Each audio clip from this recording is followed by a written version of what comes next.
Hello, friends, and welcome to the Reclamation Podcast. I'm your host, Megan Colleen Johnson, and I'm here to guide us in raw conversations about thriving in life and work, so that together we can step into personal agency and stop letting life happen to us. We'll cover topics like health, boundaries, communication, finances, and worthiness. That badass business you've been dreaming of, it's not so far off. The desire to wake up feeling fully alive, it's right around the corner. Right. Hello, everyone. Welcome to the podcast. I'm so excited for today's conversation. And before I get ahead of myself, what I have in front of me. So I actually have an empty tea mug in front of me today because I finished my tea before this recording. And then I have water as well. And I've got some crystals here. My dog is sleeping on the ground. He stole my blanket today, so he's got my blanket with him.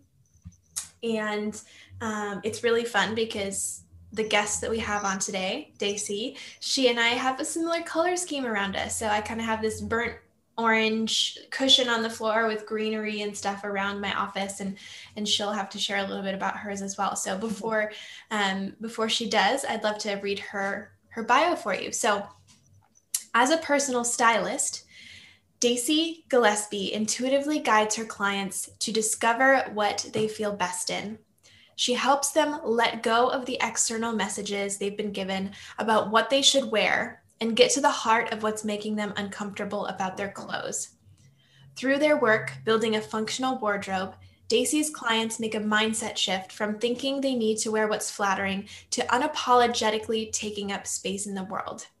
After a lifetime of jobs in the high-stress careers that didn't suit her highly sensitive, introverted personality, Dacy started Mindful Closet in 2013 in an attempt to create a more emotionally sustainable lifestyle. She has 2 boys, ages 2 and 6, and a husband she adores who is well aware of her mental load. So Dacy, I'm so excited to have you today, and I'm so excited to chat just kind of about this intersection of clothes and mindset. I love it. So I'd love if you could share a little bit of where you're coming from and what you have in front of you, all of that good stuff.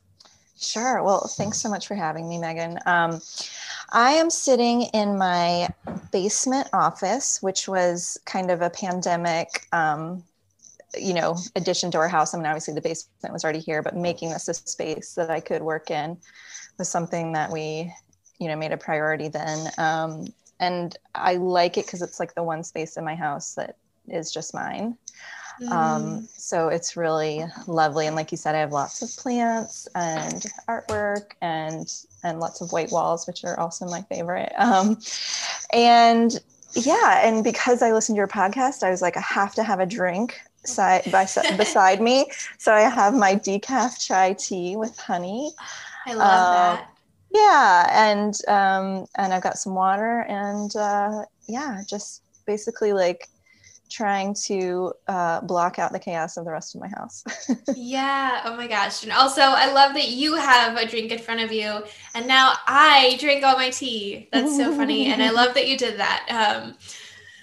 But yeah, it's so good to have you on, and it's fun to be able to. So for folks who are listening, I'm also getting a chance. You have some fun artwork on the back of your wall, and I love when I can see into people's offices. I think it's just really fun, and I love that it's like a very simple like line drawing, which I appreciate. I love that. So as we dive in today, I would love if you could share with us kind of what is your story? What did you have to reclaim? Your bio is so intriguing because you came from the high stress kind of careers, created this own space for yourself with the intersection of clothes and mindset.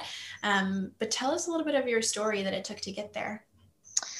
Yeah, well, I think I have a similar story to a lot of women, probably similar to you, where we were good girls and high achievers and kind of checking all the boxes and doing what everyone expected of us. And the thing that I was good at and, for a time enjoyed was performing classical music. So it was something I started as a kid, and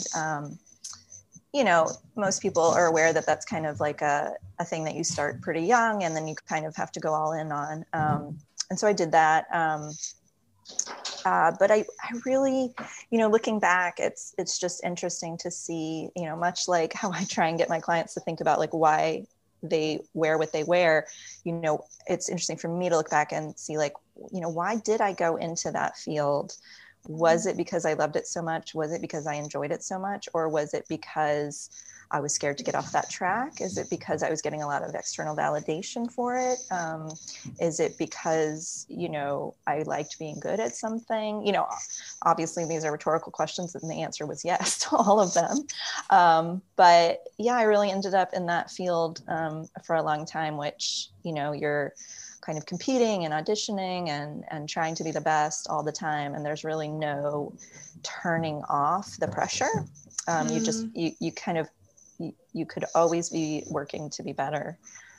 I had a hard time being judged on my performances when I felt like, that doesn't make me valuable as a human. So yeah, there was a lot going on there. And, eventually I realized that performing was not the right, avenue for me to be going down. And so then I thought, well, I've got all this experience and I have all this knowledge and I need to use it because otherwise I will feel like that was wasted.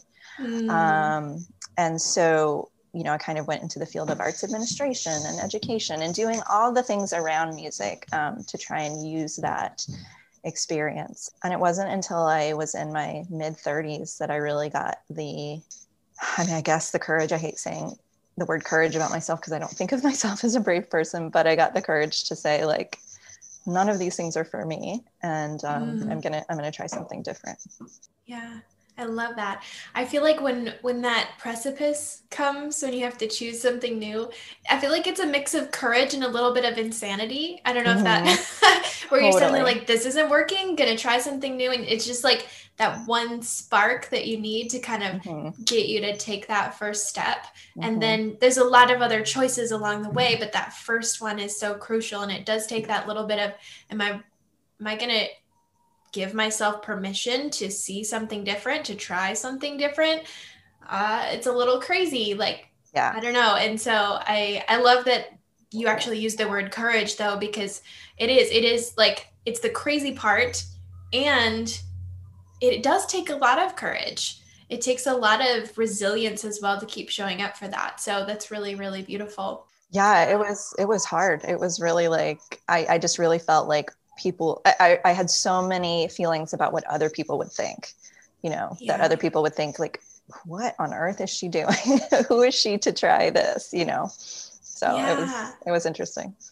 Definitely. Well, especially like you were saying before, coming from a field where it was essentially when you were doing classical music, you're supposed to get feedback from other people. So then to suddenly be like, actually, I'm going to do my own thing. That's a big step. I'm sure a lot of folks listening can probably resonate with that because.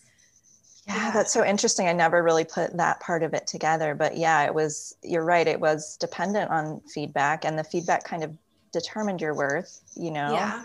And then to kind of go from that to something where I was depending on myself to tell, what was right was really hard. I hadn't been using those skills, Yeah. Yeah, that's so cool. For folks listening, for folks who haven't maybe reached that precipice yet where they've started to choose themselves and what lights them up, can you speak to just kind of like what that was, that experience right before you made that choice? What was that like? Kind of where were you at during that time? Yeah, I mean, I remember it so clearly. And I was just, to be perfectly honest, I had just been miserable for a long time and I was just kind of sick of being miserable. And I had finally started to do some work and some reading around, just the type of person that I am, instead of, I'd always really kind of chosen paths based on things that didn't necessarily relate to what type of person I was. And so, for instance, I'm highly sensitive, I'm introverted, performing in a situation where, for one, there's a lot of loud noises, there's a lot of pressure, all these things, like the temperament that I have, I've been that way since, I can remember. It wasn't anything new, but it was interesting that no one ever really, it was like, oh, you have talent, you're good at this, but like, what makes you feel good and grounded and safe? And I don't know, it was just something that I hadn't really considered around work. Around work, we always think like, well, what field do you want to work in, or what kind of job do you want to do, or anything. But I just feel like the thing that a lot of us miss, and especially young people who are kind of trying to figure this all out, is like, what kind of feeling do you want to have in your work? Do you want to be always on demand? Do you want to be, having a lot of people depending on you? Do you want to have the space and freedom to kind of explore things on your own? And then the pace of it as well, I think is really important. So yeah, that was something that like I was just kind of finally figuring out. Yeah, definitely. Well, and it's really beautiful to hear too. It sounds like a lot of giving yourself permission to just be you. Even like when you say like you're a highly sensitive person, that can be with the culture we live in, that can be a hard title to be proud of. And it Oh my sounds gosh, like it's like this reclamation of I'm a highly sensitive person, and actually that's a really beautiful part of me. Like I thrive in XYZ environment, but this other space actually just doesn't feel that great for me. Like it's very much like I would say that I find myself often in that kind of highly sensitive person realm, to a certain degree in different spaces, but owning that and just being able to say, actually, I really like to have a lot of time by myself can be hard, especially in career, because we're taught that you're supposed to be able to handle all this stuff. Like you can't be a high achiever if you can't handle stress. Yeah. Or if you can't handle this specific type of stress. But really, it's actually, I can be a high achiever and I will navigate the stressful spaces differently so that I can thrive at the same time. Like it's just a lot of like shifting those perceptions and paradigms that we're taught. It is that like the whole piece is just a lot of reclamation that I'm hearing. Yeah, no, I'm so glad you said that about, first of all, I had a lot of shame about all of it. I had shame about being highly sensitive because, even, this is probably 10 years later, even now when I say that to you and I say it out loud, I still have a little bit of like, oh my God, people are going to think that's not a real thing. Why are you even saying that? Like I still kind of have a little twinge of that. And then I love what you were saying about like stressful situations and how it seems that that's what we have to manage if we're going to be high achievers. That's just such a kind of capitalist grind culture thing that's drilled into us, that you have to be constantly going. And, and I just, after years and years of being exhausted and depressed, I was like, this is not working for me. There's gotta be a different way. And then learning the things that drain me, the noise, the overstimulation, the pressure on situations, the groups of people, even working in a workspace with lots of other people who are always kind of constantly talking to me, all those things I learned, like, not only like, am I trying to do my best, but every time those things happen, I'm getting drained from them and not doing my job as well as I could. And, how well could I do if I created a situation where I didn't have any of those things draining me? But yeah, all of those things are just so beautiful, and just to come home to that space. So I would love if you could share a little bit kind of like, so your story in itself is just beautiful. And I'm curious how you utilize that now as you work with clients. Can you just kind of share a little bit about what you do and what that looks like? Yeah, absolutely. So I'm a personal stylist, and, that's not a super common term, but what that means basically is I work with women to help them feel comfortable in their clothes. And, in the nitty gritty of it, it means I help them define their style. I help them clean out their closets. I help them find pieces to add to their wardrobe. But the approach that I take is really about peeling back all the messages they've been given about what they should be wearing. And it just, off the top of your head, you can probably think of 50 messages you've been given about what you should be wearing. You should wear these colors. You should wear these shapes. You should wear this level of dressiness, all these things. And I just don't feel like anyone can really feel comfortable in what they're wearing unless we've looked at all those things and acknowledged them and let go of the ones that don't feel right for us. Yeah. And so to me, that's just such a direct correlation to like the things that I looked at with my work situation and let go of, Mm-hmm. to uncover the things that really were me Yeah. and worked well for me. So yeah, that's kind of how I, work with women, is really talking about their stories. We talk a lot about, how clothes played a part in their lives growing up, as little Mm-hmm. girls, what were they told to do or wear, and how did that change through high school and college and young working life. And it's really interesting kind of getting that narrative arc. You can really see where women have kind of created boxes for themselves that they felt like they needed to stay in. Mm. um, and it, just acknowledging those, sometimes it's possible to let those go and to pay more attention to what your inner self is telling you that feels good. Yeah. Yeah. What do you see as like the most common story or narrative that your clients are reclaiming? I mean, there are a few big ones, and I would say the biggest one probably is that we've all been given a story that our bodies shouldn't change over the course of our Mm. life. And so, the way that manifests is in women holding on to things that no longer fit and mentally beating themselves up because they don't fit, holding on to them as some sort of, like unattainable goal to strive for.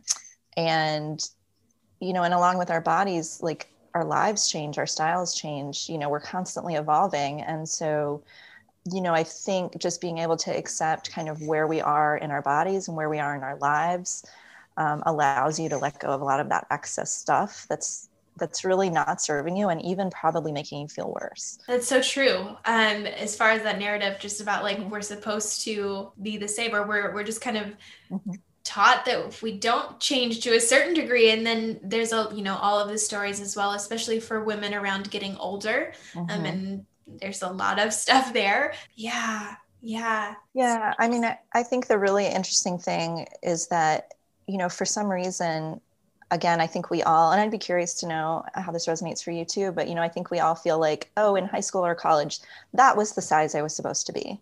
And Mm-hmm. there's no allowing for that to change over Mm-hmm. time. And so we're always kind of dissatisfied with where we are because it's no longer where we were. Yep. But if we acknowledge everything that's happened in our lives since we were in high school or college, obviously we're completely different people. And if we had a new story that our bodies should change as Mm-hmm. we age and grow and gain new experiences, I think women would have so much less shame around their clothes and guilt, and would just be able to more easily have clothes that fit them now instead of kind of waiting for some moment when they're going to be back in a past body. Yeah. So with that, I love where this is taking us. So, for example, for me, I feel like, and I'm sure I'm not alone in this, throughout COVID, I definitely gained weight. Mm-hmm. And it wasn't like a massive amount, but COVID was what it is and was.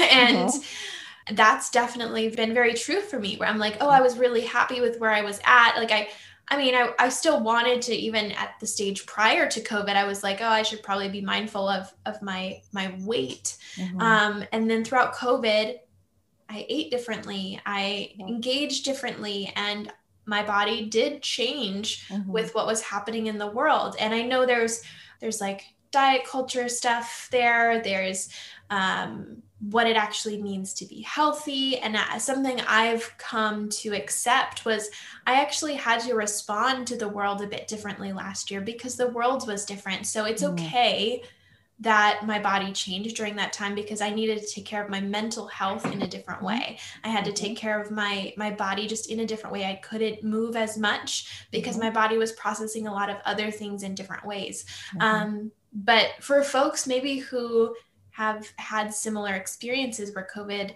maybe changed the size of their jeans, do you Mm-hmm. have any thoughts or words for that? Yes, I mean, first of all, it's totally normal. And second of all, it doesn't mean it has to be enjoyable. I Mm, mean, there's a lot that I love about body positivity. And I'm definitely part of the kind of anti-diet culture. But, no one said that means that it's going to be all of a sudden you wake up one day and you're super just like in love with your body. When things change, it's hard regardless, you know? Yeah. And so I guess I would partially say, you know, all the things about your body has changed because you've taken care of yourself throughout a global pandemic. Your body has changed because you have different priorities this year than you may have other times. Your body has changed because you're getting older, and that's a completely biologically normal thing to do. And I also always remind people, you know, if you wanted your highest priority in life to be changing the size of your body, you could do that. Most people could. Actually, I take that back. That's not true. Many people, like, it's just genetically set and that's the size of their body. But, you know, within our own variable weights, you could adjust it a little bit here or there. But what I really want people to think about, is that what you want to focus on? Is that what you want to spend all your time and energy on? And for most people, I don't think that it is. You know, it's certainly not for me. I mean, I have a lot of other stuff in my life that I'd rather think about than what I'm eating or how much movement I'm getting. And so there's all of that. So there's all of that kind of coming to terms with and acknowledging that you are where you are because of what our lives have been like in the last year. And even it's normal to gain a little weight every year, regardless of having a pandemic. You know what I mean? Again, just as women, that's completely normal. Our bodies change, you know, over time to make them, you know, more productive for childbearing. And then after childbearing years, they change again. And, you know, it's all like a natural process. But after saying all of that, you know, I would say to also not beat yourself up if you're a little sad. You know, like changing is for me not fun. I don't enjoy it. My body's changed a lot. I've had 2 children. My body has changed rapidly this year as well, and it's not always super enjoyable. But bottom line, in regards to kind of style and clothes, the bottom line is that wherever you are, in whatever relationship you are with your body, you must believe that you deserve clothes that fit. And so that probably means that you need to give yourself permission to buy some new clothes.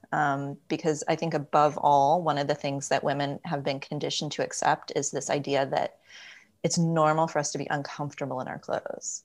And that is, you know, something you could never imagine men settling for. You know, you could never imagine men wearing high heels for decades of their life. Like they just, I don't know about you, but my husband's like, no, if a shoe's uncomfortable, I'm not wearing it, you know? And women, we're just like, oh, you want me to put on some Spanx? You want me to put on a pencil skirt? You want me to put on high heels? Those things hurt, but okay, that's what I have to do to fit into the kind of beauty standard. Yeah. And so that ties into like, if your body has changed, you deserve to feel comfortable in your clothes. I don't think any of us feel good when our clothes are pinching or rubbing or squeezing in places that we don't feel good about. And this has happened to me multiple times, you know, over the course of, I don't know, the last 10 years or so, with all the changes my body's been through. And to be perfectly honest, Megan, I literally just placed an order online today for some new clothes because I just know I've done it enough times. And we can talk about ethical fashion and all that, you know, consumption as well, because that plays into this. And I'm, you know, I'm well aware of all of those things. But ultimately, I know when I get clothes that fit me a little better, I'm just going to feel so much better. I'm just going to stop worrying about the way things fit. And it will become something that's not a running commentary in my head. And all it takes is finding some other things that fit so that I don't have that kind of nagging anxiety there. Yeah, that was really, really beautiful and so good. I really resonated with the part where you were talking specifically about like fitting into like Spanx and different things. Like for me, it's jeans. I, you know, try to fit into the same pair of jeans that I've worn for a while. And when they don't fit, I'm like, I need to fit back in these jeans. Like that's just, this is the size. And why do I need to fit into that pair of jeans? Why do I force myself to fit into something that's uncomfortable instead of, you know, choosing something new and choosing again? Yeah. That's so good. I love that. Hey, it's Megan here. We'll get right back into today's conversation. But before we do, I'm here to let you know just a little bit about my life coaching and creative consulting. As a coach, I work with creatives, misfits, and holy outsiders who often feel trapped in overwhelm, overgiving, and fear, but who also have a passion for doing something meaningful in the world. These folks are ready to hand back their past programming and rise as the leader of their own life. If this sounds like you, and you are so ready to start your own reclamation journey, let's chat. I invite you to book a free consultation with me at my website, megscolleen.com. That's megscolleen.com. Now let's dive back into today's conversation. So you hit on it a little bit, ethical purchasing, ethical clothes, all of that, the sustainability movement. Speak to that. Tell us a little more.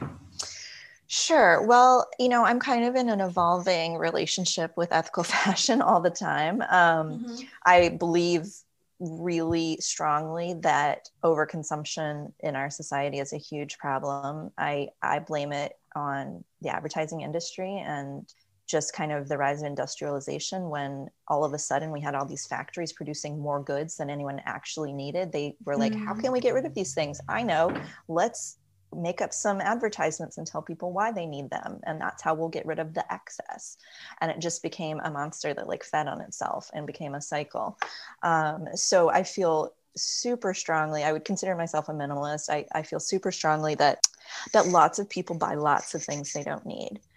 For many different reasons. And so, my personal approach is to be mindful and minimalist about what I own and what I add to my wardrobe. And everything has to be something that I really like and that I actually wear.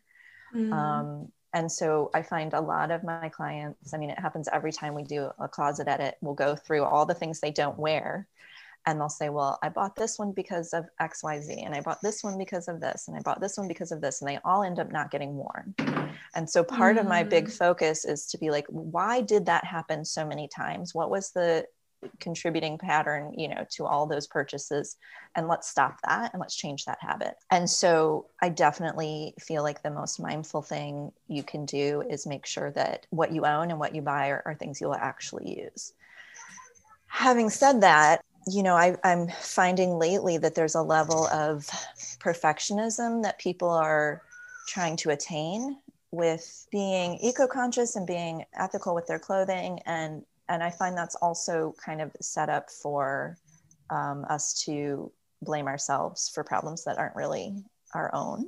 I don't know if that makes sense, but basically, we can't as individuals expect ourselves to be perfect and make every choice correctly and use everything that is the most environmentally conscious thing. We'll just, again, if that is our entire focus in life, and for some people it might be, then okay. But for a lot of us, like, my mental state would not sustain that. Yeah. I would give myself a breakdown over like, oh my God, I'm using the wrong straw right now. So there's just a balance, I think, in all of it. And it can be hard to achieve. But, if people aren't aware, who are listening, kind of what the kind of boundaries of ethical fashion are, it's really about trying to support companies that, there are many categories that kind of make up an ethical manufacturer. It's like, how do they dispose of waste? How do they obtain the fibers for their fabrics? Where are the fabrics made? How do they pay their workers? Are there safe working conditions? And so if you can find companies that, are doing their part in one or more of those areas, that's great. Another really ethical thing to do is to buy secondhand, because the more we can cut down on that demand and that production, the more retailers will have to adjust their overproduction. And so, the other thing that I always tell people to do, especially because ethical fashion can be quite expensive, is to think about really all the ways that you can find things secondhand. And that's a really great way to do fashion ethically. Yeah. My husband, he's a motion designer, but he works primarily with climate justice kind of space. And I know something that he's mentioned to me before is essentially like as individuals, we can do what we can do. And there's, a balance in that. And then ideally, the goal is to get manufacturers, to get some of those larger companies to shift how they function, how they're working. Absolutely. Because even if you look at recycling, like they've put the manufacturers, they're just making all the stuff and they're putting that on our plates to figure out how to recycle, when it should be they're making the things, they can figure out how to do it in a way that's more beneficial instead of putting it on to the consumers. Yes, that's exactly it. It really is. And that's intentional on their parts to say like, let's make it everyone's responsibility, and let's put this on the individual. It's a very similar thing to what happens in diet culture when weight loss companies will basically point to people's weight as being their fault, somehow their problem, and like just putting this on, and not taking into account the larger systemic problems that contribute to health or weight or any of those kind of things. And it's the same. I'm so glad you said that. It's the same thing. It's, with fast fashion, which is the production of unethically made clothes. Yes, we should all, resist buying that as much as possible. But what should really happen is that governments in all these countries where these things are getting produced, and for certain, the governments in the places where the items are getting sold, like in the US and Europe, there need to be regulations on these things. Companies they're winning because they're able to just kind of cut corners however they want, because there's no one enforcing any, boundaries for them. And so, yes, like we can do what we can, and we can make the best choices we can, but ultimately this is like a structural problem. And again, to take that on as one human, I mean, I've been there, and it really is like, kind of mental breakdown inducing.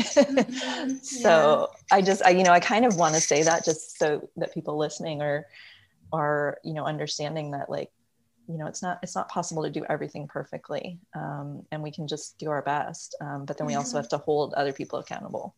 Yeah. It's like the both and. I feel like I say that in almost every episode at this point, but it's just everywhere. Our world is a world of both and, where we can take personal responsibility for what's within our power and do the best that we can within, our capacity. And then there's additional pieces that ideally will shift over time. That's the goal. So yeah.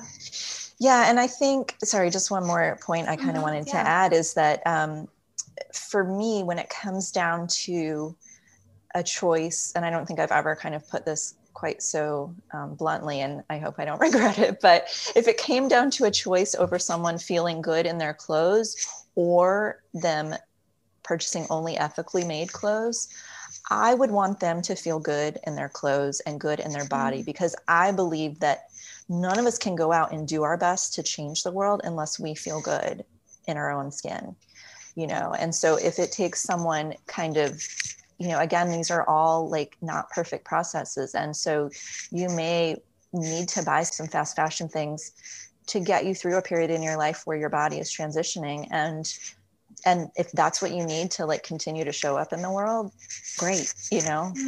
That's more important. You will learn and make, different choices perhaps later on, but it's really like everyone's mental health is, if we don't have good mental health, if we don't feel good, then we're certainly not going to be able to make any difference in any of those issues.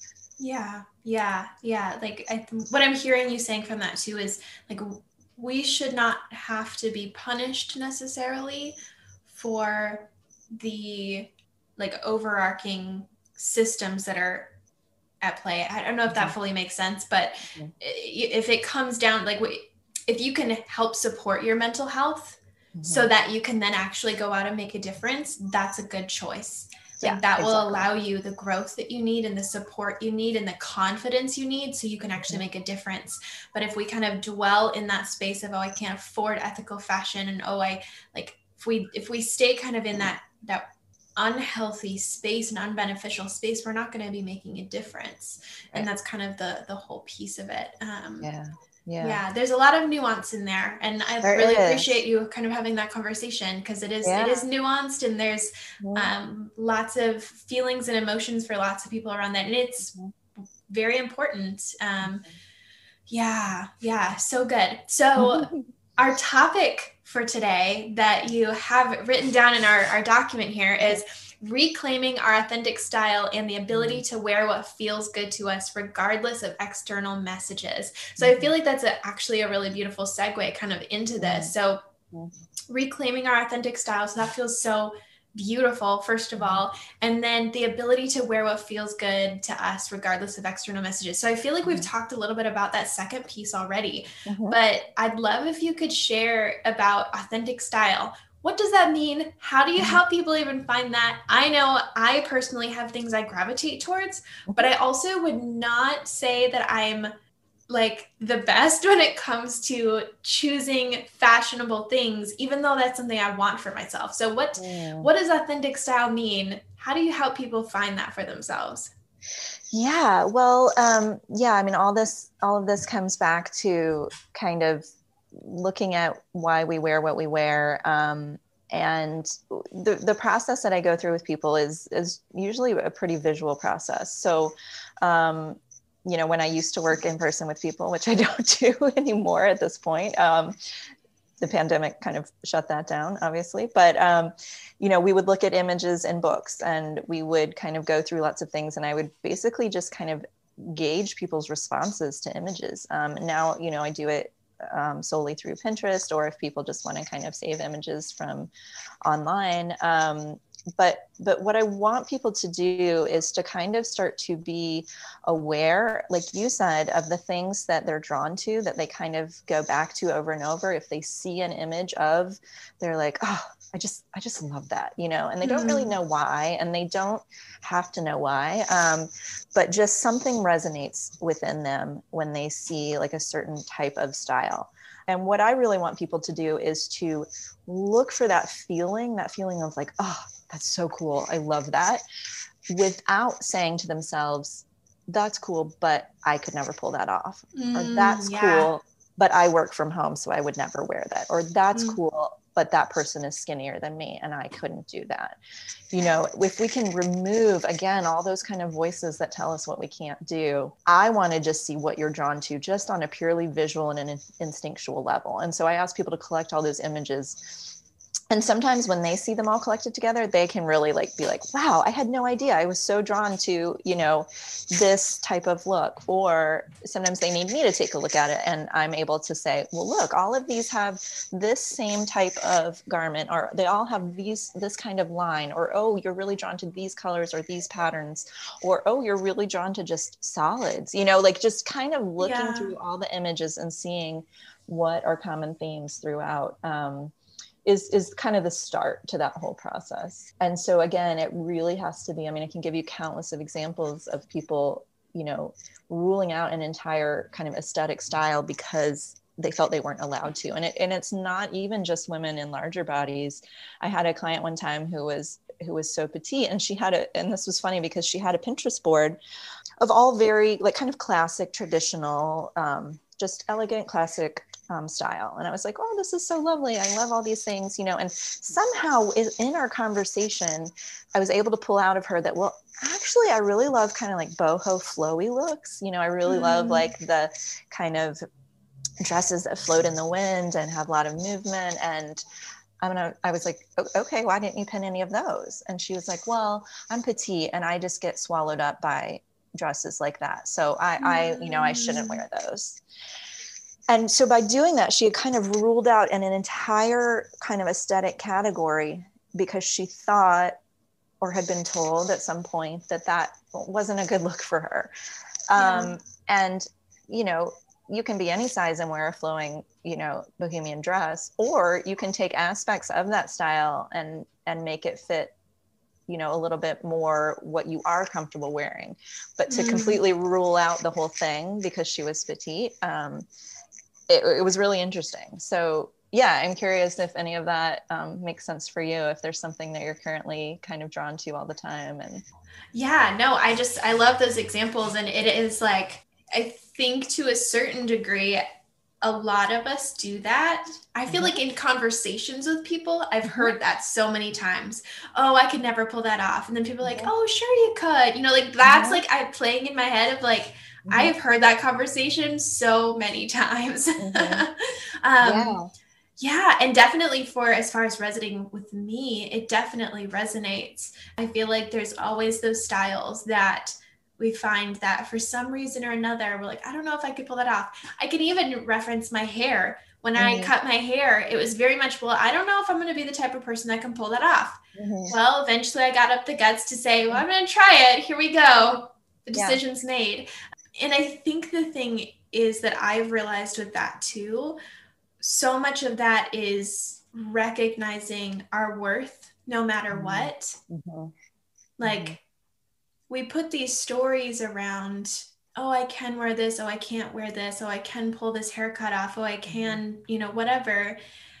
And ultimately it's, well, am I secure enough in me so that I'm going to go out and just be myself? And what I'm hearing from you is like, part of what you help people do is like, as they're reclaiming their authentic style, it's getting to choose those pieces they've always wanted to wear. So then they finally get to wear that thing and they don't even realize that it actually just making that choice boosts their confidence so much because they're being more of themselves, right? Like, does that sound right? Ultimately, you know, people always want to know my opinion about what they should wear. And I get that. I mean, that's kind of like, some people would think that's my job, but I could honestly care less. If I don't personally like your outfit, but you feel like a badass bitch in it, like go on, like, who am I to say, you know what I mean? And like, and especially like someone who is like, you know, I hesitate to call myself any sort of expert, but you know, if you're worried about what someone else would think, it is really hard to kind of like have that, I don't know, to have that ability to let go of that worry of what other people are going to think. And yeah, it is something that I think really does bring a lot of power when you're able to say like, you know what? Yeah. You know, so-and-so, my aunt, when I was 19 told me you shouldn't wear prints or whatever. And then, you know, I really love them. And so I'm going to try it out and see how it goes. You know, it's all up to you. Now, here's the thing is like, maybe you try on some bold prints and you feel absolutely like a flashing traffic light and you hate it. Great. That came from you. That didn't come from, you know, someone telling you what was right for you. So that's kind of the next step, I feel like in the kind of style process is like, okay, let's like curate this like aesthetic that you are drawn to, and then you have to try it, you know what I mean? Yeah. And see how it feels. And I feel like there's always a way to translate any style to any body and to any lifestyle, you know, like even if you love like sequins and lace, like you can do those, you know, those don't have to be relegated to certain occasions. And so that's another thing I think that people really censor themselves on is like, well, I'm just working from home and no one's going to see me, so why make the effort? And if you don't want to make the effort, great. But if you would feel really good wearing something fun that pleases you, it's worth it just for yourself, you know? Yeah, definitely. I love that. So for the folks that are interested in this and like who are ready to reclaim their authentic style and the ability to wear whatever feels good for them, what 3 tips do you have for them? I mean, the first tip would definitely be to collect inspiration. You know, you kind of have to have somewhere to start on this process. And so I would say always, you know, having kind of an ongoing little like discussion with yourself about what you like and what you like the look of would be kind of the first step. I think another thing that would be really important is to let go of the message that your body shouldn't change. And so allowing just that that's normal, that your body will change, that you're never going to, again, with the perfectionism, you're never going to build a perfect wardrobe that will last forever. You know, lifestyles change, bodies change, your clothing needs will change over time too. And so it is okay to add to your wardrobe. And at the same time, maybe a third tip would be to be really mindful about the things you do bring in, really ask yourself, like, is this something I'm actually going to wear? And be honest with yourself, as opposed to saying, I find a lot of people are like, well, I could make it work. Or if I had the right this, or I had the right that, it would work. When really, to me, those are all just no's. Those are all just deal breakers. It's like, if you're trying to make something work, it just means it's not quite right. And you can kind of hold out for something better. So trying to be really mindful about those things. And then along the way, knowing you're going to make mistakes and you're going to experiment a little bit. Yeah. Like, it should be a little bit fun, right? Yeah, exactly. Yeah, exactly. Yeah. Yeah. I love that. So good. Anything else here before we move into wrap-up questions? I don't think so. This is just lovely to talk about all this stuff. It's so fun. I enjoy it. Yeah. I feel like this has just been really, I don't know, I don't think about clothes too much, but it's actually a bit funny that this, like, ours kind of correlated. I actually had a conversation with my coach the other day, just talking about how, to me, clothes feel a bit like a luxury. That's a story that I carry for myself. So I love that we're having this conversation today, and I get to kind of participate in my own reclamation of my stories around clothes. So I love that. Definitely. Yeah. And I remember one time too, I was watching your stories on Instagram, and you made like an apologetic comment about the sweater you were wearing, and saying like, oh, I know I've worn this sweater in a bunch of stories. And I sent you a message saying like, don't apologize for that. Like, that is like, that's the other thing too, I would say, is like, that's one of the messages that we really need to let go of, is that once you find what you love, that you have to be wearing something different all the time. Like, if you, like, we had a little conversation about it, and you loved that sweater and it was comfortable and it works for your lifestyle. And, why should we have to apologize for actually using the thing that we own? Oh my gosh. Yeah. That's so good. Yeah. I love it. No, it was really supportive to have you point that out too, because I really hadn't even noticed that was something that I was carrying with me, a story that I need to wear something different every single day. And I'd worn that one for, I don't know, a few days in a row, just because I loved it. It was great. Bought it secondhand. Yep. One of my favorite colors. Yep. I love it. So I love that. Yeah. Do it. Everybody rewear your clothes. If you got clothes you love, just wear them. Yes. So what is one way you slow down amidst our busy world? Oh, Megan, this is such a hard question for me. I don't know if I have a great answer. I mean, I guess I would say that right now, and especially this past year, I've been trying really hard to just take walks in nature, and just the ability to leave my house, get away from my 2 kids and my husband, is not easy. And so I've been trying to do that at least a few times a week. And when I am able to do that, it really does slow me down. It just slows down the pace of my body. I don't like hustle when I'm walking anymore. I try to just walk like at a pace that feels comfortable. And, cause I noticed this about myself too. I would be like out there, like pumping my arms, like trying to get in like a good workout. And it really, for me, is not about burning calories. It's about like, it really is about slowing down. And so if my body is like kind of like sped up, it kind of defeats the purpose. So I just try and do kind of some awareness, like little meditations, like while I'm out there, like what are 5 things I can see? What are 5 things I can hear? What can I smell?